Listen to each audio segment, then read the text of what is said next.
These are the basic 5 angles that we use when we're doing strikes with an eskrima stick or a baton, and that baton could be a solid baton, it could be a collapsible like an asp or something of that nature. It really doesn't matter.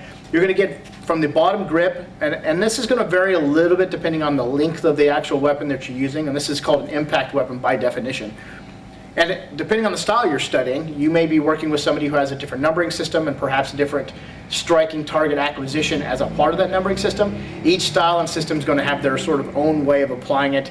It's really not that big of a deal, but these are the basic 5 directions that we do. And then later on in other videos, you can watch the other areas that you're going to go. But what I want you to do from the very beginning is sort of look at a human being as standing in a circle, with 0 being at the top of the degrees, and 180 being at the bottom of that circle, and you have 360 degrees that you can move in, or you can apply it like a compass: north, south, east, and west, north by northeast, north by north-south, south by southwest, and so forth. And each one of those angles or degrees is a potential way to swing this particular weapon at a given target, right?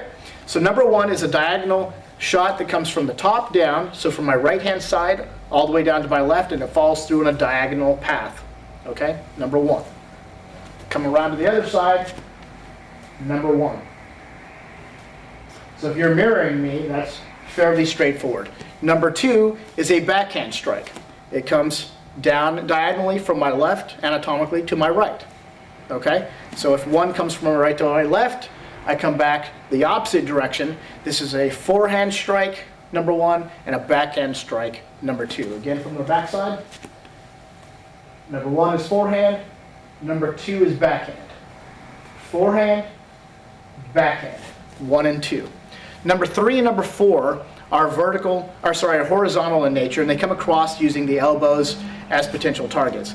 If 1 and 2 use the head, neck, and shoulder region, then number 3 and 4 are going to use the shoulder, elbow, rib cage, and hip region as your main targets. And there's, again, not a hard and fast rules on that. You're not going, number 1 must strike the earlobe or the temple. These are options available to you. You just want to get into the habit of working those particular angles so that you're capable of swinging the stick or the impact weapon, as the case is, against a given target zone.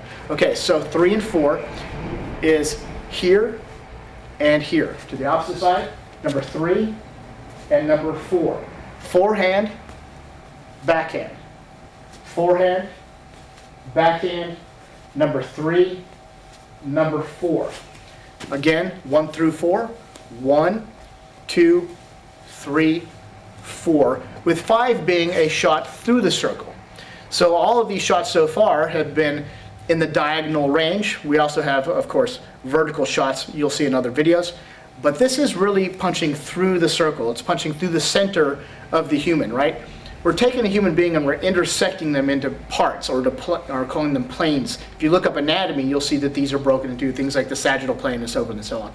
So the line goes through the middle, line goes through the middle, these diagonal lines intersect, and then I have this section here, and so forth. Anywhere along this line where there's a solid piece of mass can be penetrated with a strike, just like you can with a knife or anything else.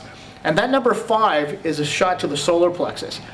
We tend to go like this with our hand facing upward. So as you strike this way. But you can also strike overhand like this. Okay? Sort of like you were doing a right cross into the solar plexus. Not quite, but very similar. So to review, 1, 2, 3, 4, 5.